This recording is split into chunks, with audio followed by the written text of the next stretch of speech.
What is up, everybody? It's Dr. Vibe here, host and producer of the two-time award-winning, I get to say that now, two-time award-winning The Dr. Vibe Show, 2020 award winner by the Canadian Ethnic Media Association in the podcasting news category, and 2018 winner in the innovation category given out by the Canadian Ethnic Media Association.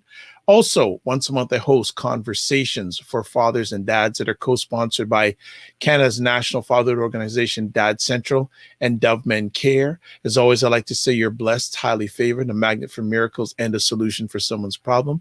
And I'm the host of Epic Conversations, and this is the place for Epic Conversations. And I'm looking forward to another epic conversation tonight. One of the many other things I do during the month is something called Cuisine Noir Magazine, Behind the Business, the Good, the Bad, and the Ugly. And I have the pleasure of always co-hosting it with Sheree Williams, publisher of Cuisine Noir Magazine. And it's in-depth conversations with people who have been featured in that wonderful magazine, Cuisine Noir Magazine. And tonight we have another special guest that we're going to bring on right now, but I'm going to bring on both ladies. What is up, Sheree? How you doing? Hello, Dr. Vibe. How are you? Doing well, thank you. Happy Monday. Happy Monday. Happy Monday, everybody. It's getting closer to that Christmas. Well, Christmas season is it, but how many stores are open? That's another conversation. Yeah. But I think we'll get into something like that tonight in regards to retail and especially in the wine industry. But I'm going to hand it over to you to introduce our special guests. Yeah. So tonight we're joined by Miss Benita Johnson out of Richmond, Virginia. Dear friend that I've known over the years and just enjoyed our camaraderie around wine, around being Aquarius. And just you know, a great friend, and she's doing so many great things, and definitely I think more people need to hear her story. I mean, she was one that I know of, one of the first to own a Black-owned wine store. She, you know, we're going to go on and on. She created a wonderful event called the Exclusive Blacklist that happens every February. 2021 probably, unfortunately, had to take a little hiatus. But at that event, she really brings Black-owned wine brands to the center stage. She released her own offering, Exclusive White. And then one of her latest projects, she is one of the co-founders of the RVA Black Farmers Market. So she's doing some big things over in Virginia. So I already have a first question. Benita, do you sleep? No. No. Well, tonight I'm scheduled to sleep in about 2 hours. Okay. Or about 2 hours. Okay. Well, I'm going to let Sheree start off with the conversation. I will join in. So Sheree, I hand it to you first. Go for it. So Benita, one of the things that we just talked about with all of this, you know, wine, not wine, but just the reckoning over the summer, and then all of the attention that was given to, you know, Black-owned brands and vintners, and definitely excited for all of that, but definitely want to make sure that people were aware of your story, because you were there in 2005 when you opened Grapes and Barley, even before we came on the scene in 2009. And we knew that we wanted to showcase Blacks in wine, but you had already, you know, gone into that wine industry. So share a little bit about how that happened, that you decided to go into the wine industry. Okay, so back then I was spending a lot of time going to different wineries, Virginia especially, but also I made wine and winery visits as a part of my travel experiences wherever we went.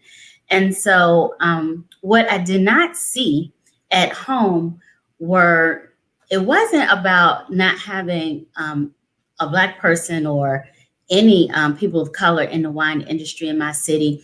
It was more about not having these shops in more working class communities. Mm-hmm. And so we, at the time, my husband and I, we decided that we wanted to go into that industry. So we opened 2 shops, one in November of 2005 and another in February of 2006 called Grapes and Barley.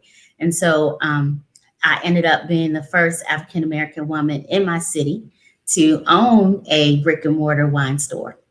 Awesome. So Benita, what were you doing before the wine industry? And did anyone say, girl, are you crazy? Everybody said, girl, are you crazy? So, I was was an accountant. And so Hold on, what? Like, talk about dichotomies. Like, okay. Well, you know what? So growing up, my father was an entrepreneur. He was a brick mason. And so, as a child, I'm nosy, right? So I wanted to learn how to do his books and like, what you doing now? Show me. And so it just became something that I naturally did. And so, in high school, I took accounting and I was winning some of the FBLA, programs that they would have. And so it was like, okay, that's what I'm going to do, and so, but nobody told me that wasn't a people job. And I like to talk, and when you're doing numbers. I would have never guessed that. No, I would have never guessed. I know, right? Don't let the shy look fool you. So, being in accounting and in finance, usually it's a lonely place. It's you in a cubicle with a computer. And so, I didn't want to do that anymore. And I didn't quite know what I wanted to do. I just knew I was going to quit that job. Mm-hmm. And so I loved retail, so my husband wasn't hearing me, saying I'm going back to work at Macy's. So, so it's like you had to figure out something else. Ouch. So we opened the wine shops. Well, you and I have a number of things in common, and one just sticks out already. When I first started university, the first semester I took accounting, and I quit after the first semester accounting. So that was the last class that I took to get my master's, and I sort of made it known to my teacher that, this is my last class, so I can work that hint. So this is not what you were trying to do, right? No, not at all. Not at all. My last one. So whose idea was it first to get into the wine industry? Yourself or your husband's? I think it was kind of a joint idea. The way that we approached it, our approaches were different. But since I was the one who quit my job and I was the person who was there daily, of course, it went the way that I wanted it to go. So, we sold wine and beer, but I was more interested in helping people become more comfortable, like through education. There are a lot of people, who look like us, especially back then, who you were not comfortable with wine, so we were choosing the same things all the time. And so I wanted to have that experience for people where you can come in and you could taste something. I could teach you, a little bit of what I knew and, have some real wine experiences. So even in the store, we would do like once a month, we would bring in some type of some person. It could be like a personal chef who may prepare a dish right there in the store and teach us, not only how to prepare that dish, but how to pair that with a wine in my shop. So it wasn't just about selling wine. It was about creating the wine experience. Benita, go back to that moment, because so many people are on the fence of they want to do something different, but they get caught up on obligations, on not being able to take that risk. So tell us about the day you quit your job to say, I'm doing something different. Well, I think it's a little bit different. And I could get in trouble for saying this, but I think men and women are a little bit different. I think men are, they are less fearful, of jumping out there and taking that risk. And so sometimes as women, we look at, we have kids, we got to cover the benefits, we got to do all of these other things. And so we don't jump out. I was raised by my dad, so who taught me never to tell myself no. And so love that. Right. And so when I decided that I didn't want to do that anymore, I wanted to quit my job that day. My husband asked that I wait 90 days. So I just said, I will not be working here on day 91. And I think it was like around 87, 88 days that I actually left. Why do I feel the calendar date was circled? Yes, I counted. Wow. Now, when you started, who was out there to mentor you, to show you the ropes, to sort of be your guide? Nobody. We just kind of jumped up there. I didn't know anything about wine other than, I liked it. I will go to wine shops. And as I said, wineries and taste wine. I mean, I had worked in retail, like part-time jobs because I liked retail. So I've done that, and I had been a retail manager, like straight out of college. So I kind of understood, the retail model and things I needed to do. But in terms of wine, I knew nothing. And the distributors would have to come in and they would have to spend so much time with me. You couldn't just line up 8, 9, or 10 bottles and say, taste this. And, it's $8.66 a bottle. Nope, you got to teach me. And so because, a lot of the distributors, they were selling to restaurants. And so restaurants they won't see them until after lunch sometime. So they had all morning to spend with me. So most mornings by 11 o'clock, I probably had tasted 25 wines. Oh, wow. So I think this is very fascinating that you basically knew nothing about it. Nothing. Now, but did you at least have a business plan? So that's what they teach in MBA school, and I learned it. Yeah. But no, not really. I mean, I don't want to say we didn't have a business plan. We had something loosely written, that this is how it's going to be. But, I just didn't. All right. So one thing I learned quickly is marketing is important and advertising is important. So back when I got into the business, there was the largest retail grocer in my area did not sell wine and beer. And so the initial idea was like, hey, if we plant next to those, we're golden, right? You got a cute name, Grapes and Barley on the marquee, above your store in the shopping center. People gonna flock in here. Man, we were there 2.5 years and people were like, what's Grapes and Barley? Because it did not necessarily say wine and beer. So that was our cute idea that other people didn't necessarily get. Okay. And so, and even, people were used to going to their grocery store and leaving that shopping center. So we had to kind of be parking lot pimps and go out there and hand out flyers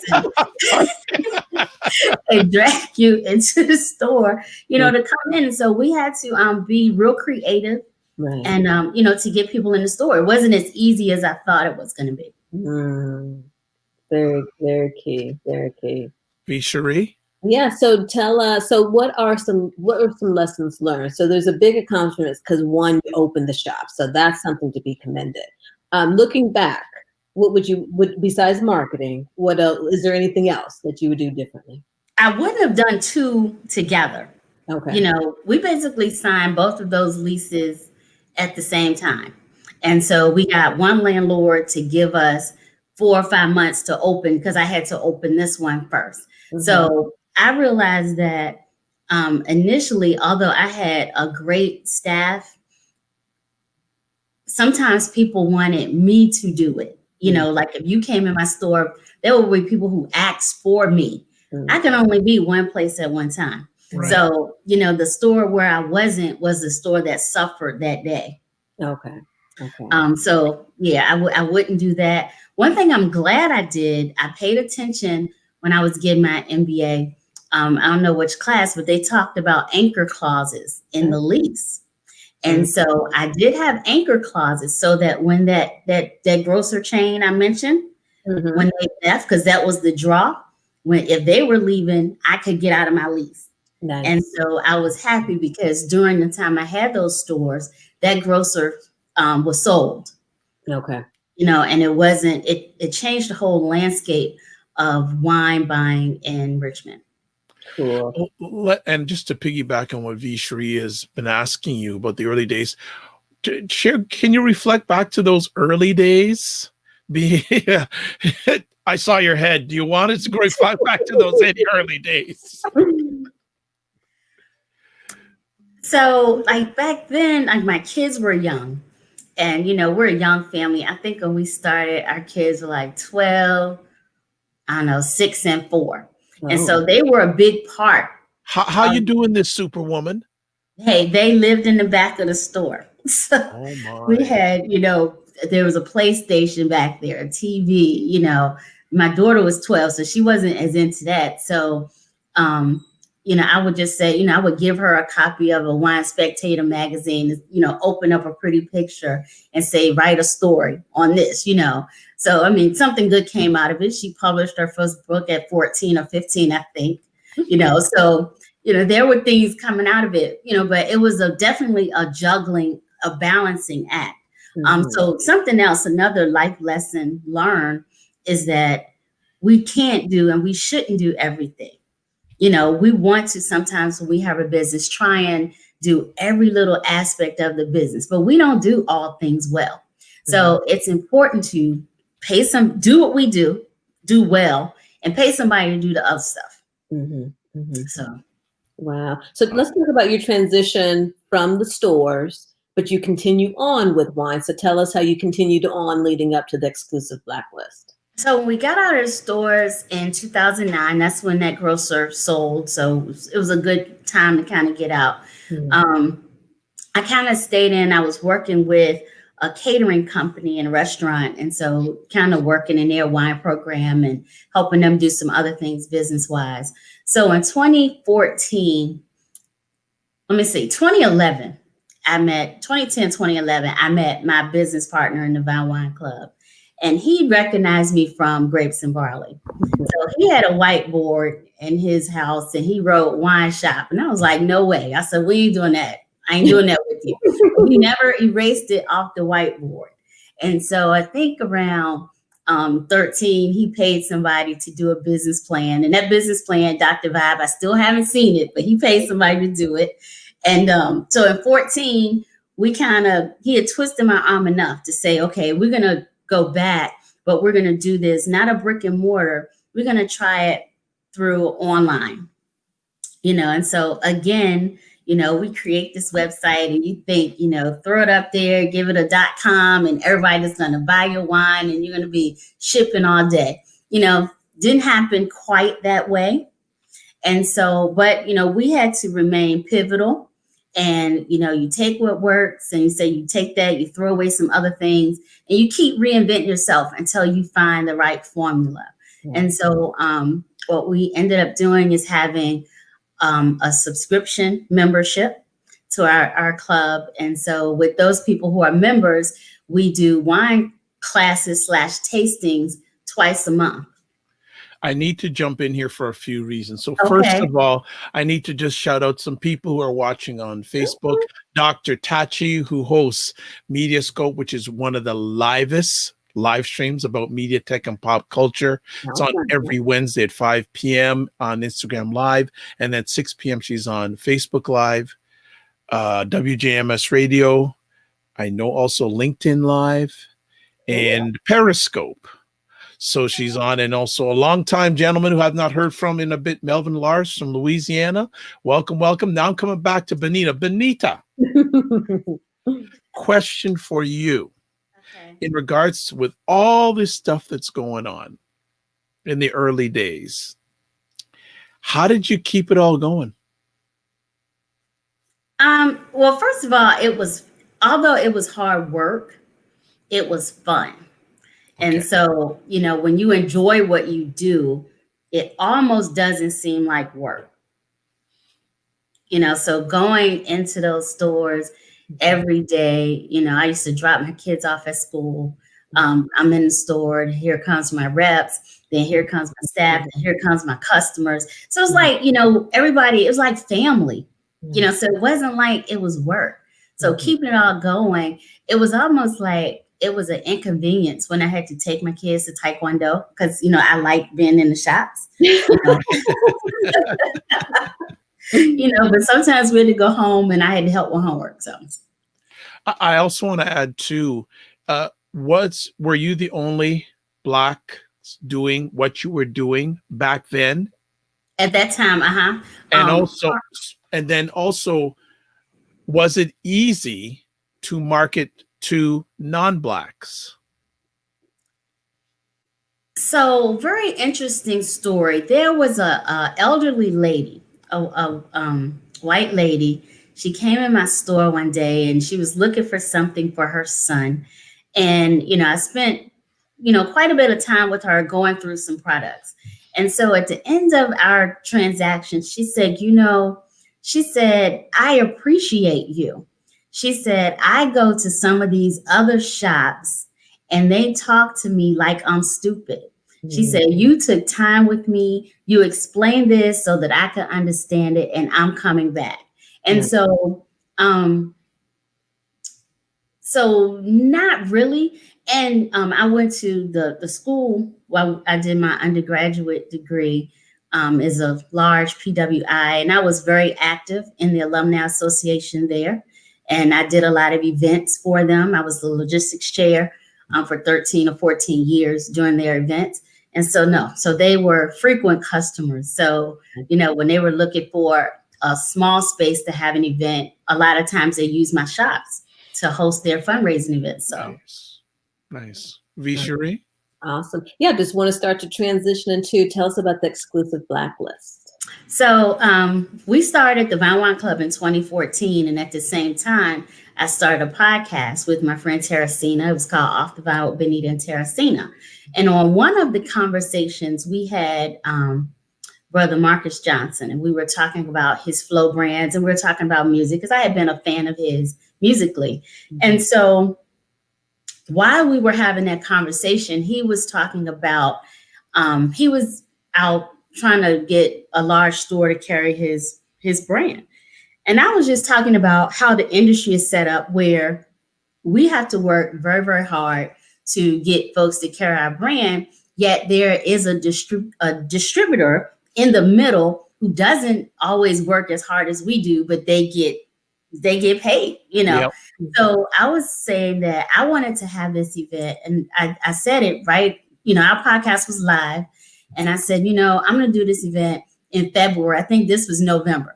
I said, we're going to do an event in February. And my partner, George, was kind of looking at me like, really? We're going to do this event in February where we're going to introduce these wines made by African Americans, because a lot of people still don't know that we're making great wines. We're going to do this event and allow our customers, the patrons, the people who come to the event, become the ambassadors. So what we ask them to do is every time, even if it's to the point where people think you're crazy, every time you go to the restaurant, your favorite restaurants or store, you say, hey, do you have Flow? Do you have Shoe Crazy? Do you have Masson Noir? Keep asking for it, because if they saw it at my event, because I made it a point to carry the ones that are available in the Commonwealth of Virginia. So if little small wine shop, online, can get these wines, so can these others. And so that way, that would hopefully encourage other store owners or restaurant owners to carry wines that we want. Right. Okay, I guess I'm the uneducated one, because I don't know who Marcus Johnson is, but obviously both of you ladies know, and what Dr. Tachi knows who. So who is Marcus Johnson? Because I need to get educated, because you're an educator. I think Marcus, did he introduce me to you, Sheree? Is that how we got connected? So I met Marcus through someone here named Jennifer Jones. Yeah, and I think he told me about you. In 2016, did you know him before our party in DC for the museum? Yeah, I did. Marcus, okay. So then maybe it was before then, but I'm not sure how the introduction went. Anyway, but Marcus, Dr. Vibe, is an international jazz pianist. Okay. And he's also he's an educator, motivational speaker, but he has a wine brand called Flow. FLO stands for the love of. Okay. Thank you, educator. I'm being a good student. Plug-in, we do have an article of him online as well. Excellent. Well, I'm speaking that one day we'll get him on. He'll do it. No problem. Continue on, Sheree. You're on a good flow right now, so keep it going. Absolutely. So, Benita, just tell me, you've seen a lot over these past, what is it now, 15 years? Mm-hmm. Just talk about what you're seeing in terms of the transition. So what I say is, even when we started in 2009, we focused a lot on Black winemakers, and there were some wine professionals, but not to the extent that there are today, which is absolutely amazing, right? So you're really seeing everyone come forward. You're seeing now a big push in diversity in wine. So tell me, what did you see then, which we know, and then what are you seeing now in terms of Blacks' involvement in the industry? And we know that the industry itself has a long way to go, one, of recognizing those in the industry, and then recognizing Black and brown consumers. Yes, that's true. So when I first started, of course, there wasn't social media as we know it, didn't exist. And so, we had the magazines, and so we didn't see ourselves in those, at all.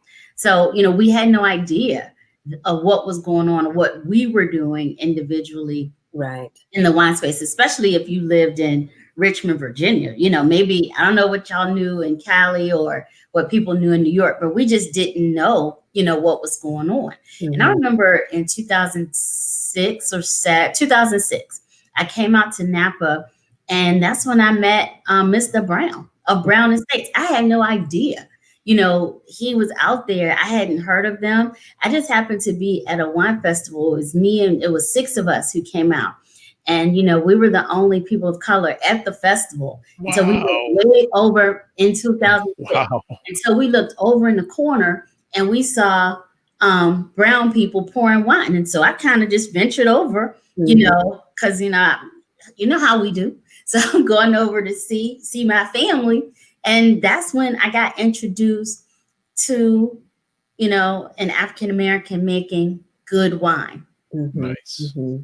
Wow. So, so since, as the years, of course, now with social media and so we're starting to see each other. We have different groups. Mm-hmm. Yeah, we have groups where we can, kind of communicate, keep each other abreast of what's going on in different parts of the world. It's not just the US. We got folks in Europe and South America and Africa, everywhere that are doing amazing things in wine. And so now, we see the world is not flat.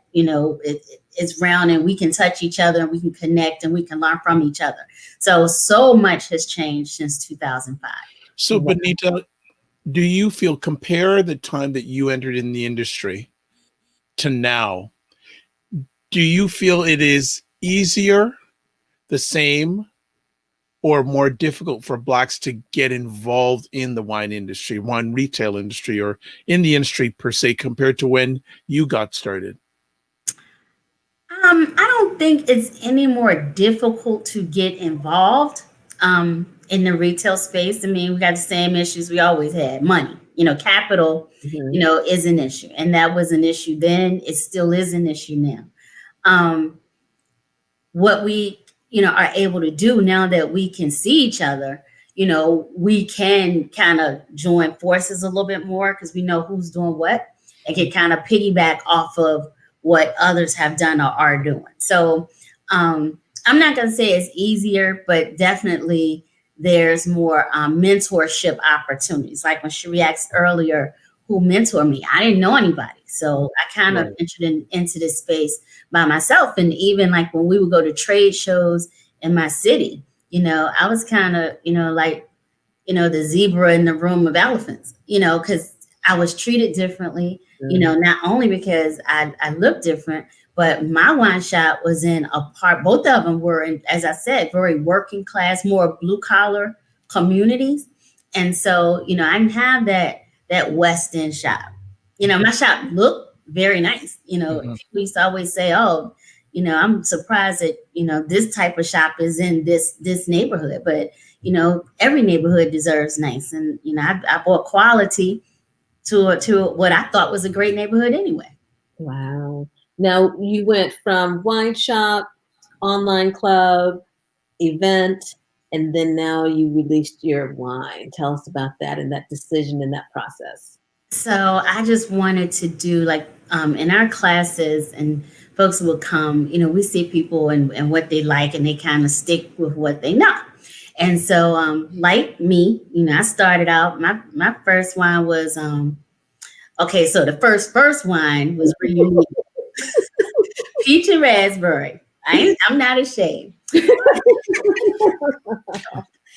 And then my other first wine was like White Zinfandel. And so we kind of look at, we kind of evolve in wine, kind of like we do everything. As a baby, we start drinking milk, then we move to Kool-Aid. We get grown, we get soda, we get tea, and the tea gets less sweet. So it's kind of like an evolution. So the same thing with wine.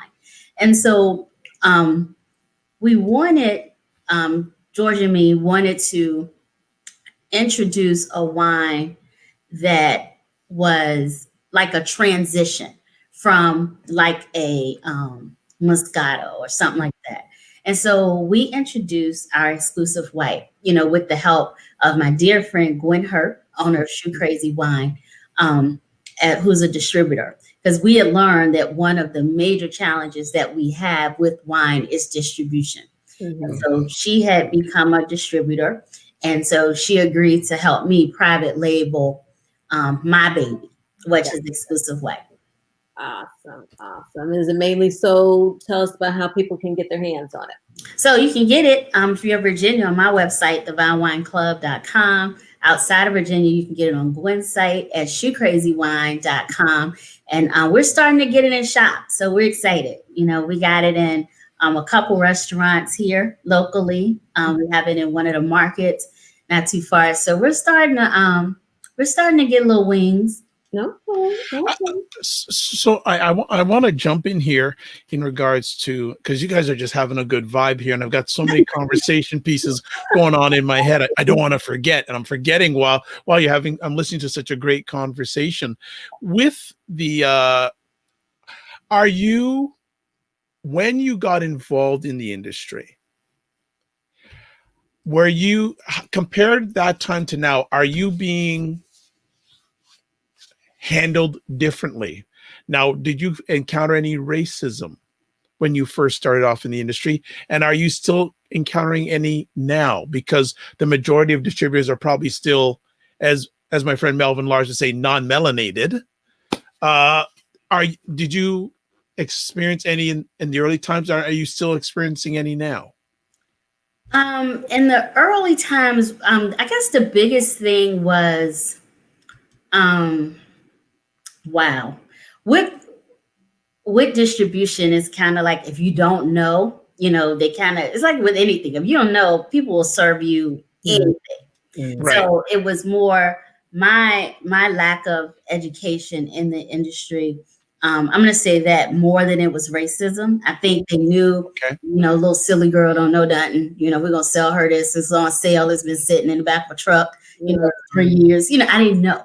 And so now that I know and I understand a whole lot about the industry, I kind of set my own boundaries and guidelines of how you're going to treat me. So not so much racism. I know when we first started the Exclusive Blacklist, we got a little bit, a few people would say, don't you think that name is racist? First of all, the person who gave me the name is a good friend of ours, and he's a white marketing genius. So he gave us the name. So kick rocks on that.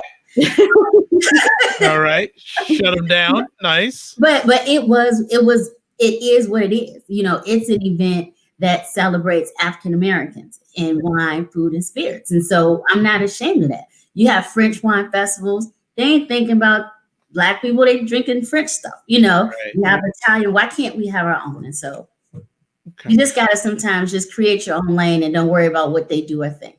There you go. I got some other conversation pieces. Where did the name come from? Vine Wine. How did that come about? So we just wanted to be called The Vine, right? And so we're thinking in 2014 that's going to be available. It wasn't. And so when we went to search for the name, it's like, nope, can't have that, but here's some options. And so I called George and I was like, all right, here are the rules. Here's our options, right? And so we just picked that one. So it's no sexy story behind it. It was what was available. I obviously I'm the junior when it comes to the wine industry. You two powerhouses. I'm just riding on your coattails. But for the general person out there who does not know about your industry, from a high level, what is the process of getting wine on shelf? Oh First, you have to have distribution. Yep. And once you have that, I mean, you just got to get in there and beg, kick, and scream sometimes for shelf space. I mean, it's highly competitive. Mm-hmm. You know, you have folks coming out with wines all the time. You know, you can't beat everybody's price point, especially the big organizations that's putting out wine. So it's like, it's kind of like you just got to fight for that space. We wanted to get into a restaurant. And so George and I went up maybe a month ago now. We took our bottle, and, I had my spill, and, we tasted and everything, and they weren't real comfortable with the price point, but, again, it is what it is. Right. And so I said, we'll come in, we'll do a tasting, with your patrons. And we promise this will sell, so give us a chance, we're going to do this. And so we did. And so we went up there. They had committed to one case. And so we took the case. That's it. They committed to a case. We took the case, the invoice, and then we donated 2 bottles for the tasting.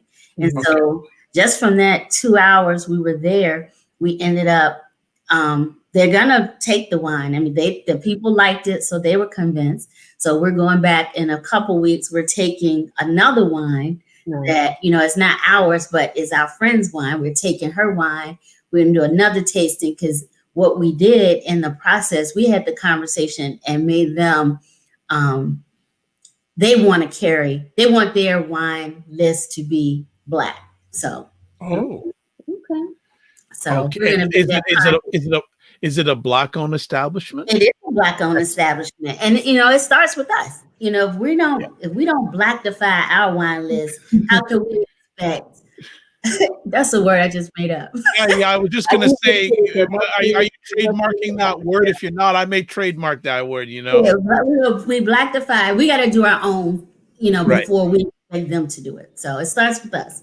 One thing that I've noticed is, and you mentioned this too, in the very beginning. I know we keep going back, but there weren't, it wasn't that big in retailers, and now stores are really like building out space. I mean, Target has a whole area.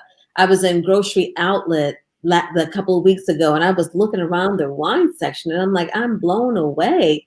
And then, Walmart is upping their wine selection. So you're really seeing these retailers dipping into this industry because they know that there's money to be made. So it's really interesting seeing the evolution of even the grocery stores when it comes to wine and their wine shops.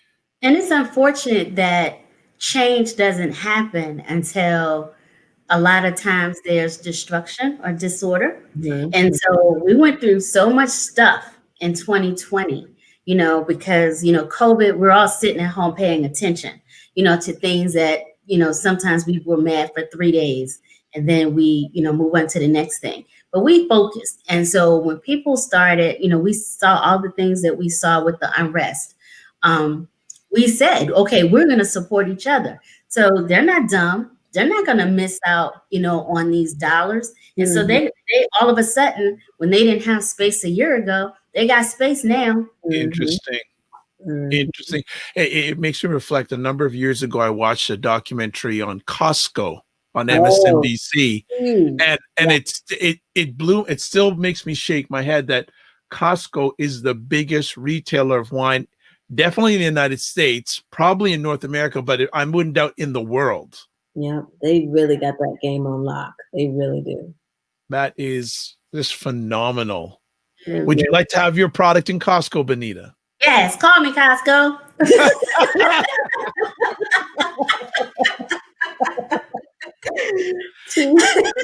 Too funny. So, Benita, we go from wine to vegetables. So the vegetable thing. So I'm gonna tell you, during COVID, if COVID started out, those of us who were at home, the first couple of weeks being at home is cool, right?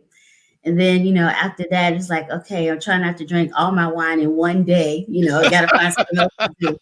So, I planted a little garden in my backyard, and I live, in the city, not a stone's throw from downtown.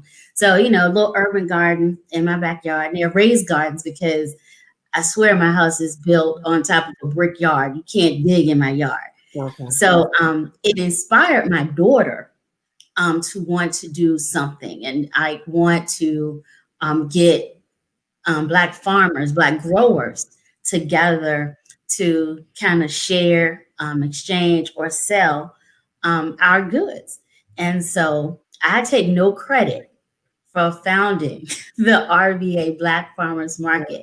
If you see me at the market, I always say, I only work here. This is hers. So, she founded the RVA Black Farmers Market that she kicked it off in August on the day that it was raining, literally cats and dogs. I mean, we had torrential downpours, but the city was so responsive that even in the rain, most vendors were sold out in 3 hours, and we were packing up. Well done. Yes. Absolutely. So it's amazing. And, I enjoy just being a part of that experience with her and, watching it evolve. I mean, it started as once a month, and then the city of Richmond contacted her to do one, at the city on their property. Wow. So that ended up, twice a month thing. And so now as we're starting, that's big. That's big. When the city's asking, yes. So now, we're going into Virginia winter. So, it's going to get cold for a couple months. So she's looking at, we're going to work together and develop these boxes, kind of like a subscription box that we can still get the goods out to people during these winter months and as COVID peaks. Wow. impressive. That is very impressive. And I love to see our younger generation return back to farming and not looking at it as something that is, not to be proud of, Yeah, it's work. But it's so relaxing and it's so rewarding when you see that tomato come up and you're like addicted to it because it's like it's out there to see what part is going on of the tomato or the cucumber or the whatever. I know I was giving away, like when I had basil, I had a lot of it. And so my friends would come over. I'm like, I would give them like scissors and a bag, just take what you want. Yeah. And so my son was like, you giving them that? I was like, we can't use all this basil. How much pesto am I going to make? Wow. So, and I'm making pasta tonight. Forgot my basil. Darn. I wish I had something to send. I had a ton of it, but we've had a couple of frosts so far this year. So, wow, Sheree. Well, so how do you see this year wrapping up, and then some hopes for 2021? Well, as you mentioned, the Blacklist is normally in February, and we're not going to do that this year. But we are, working on some things for the spring that are smaller events. Because I don't know. I mean, we don't know where we're going to be. What we're going to be able to do. As a matter of fact, we had an event scheduled for this past Friday, but we had new mandates from the governor last weekend that we could only have gatherings of 25 people. So that event had to be canceled, unfortunately. So because we don't know, we are working on some events that are, small, intimate events that is still introducing great wines, these great chefs that we have in the area. And I am a huge jazz fan, so I'm always bringing in jazz musicians as well. What has 2020 taught you about you? 2020 has taught me that I am resilient. When COVID first started, I admit I kind of went into like a COVID depression because I am a social person and I like to be out.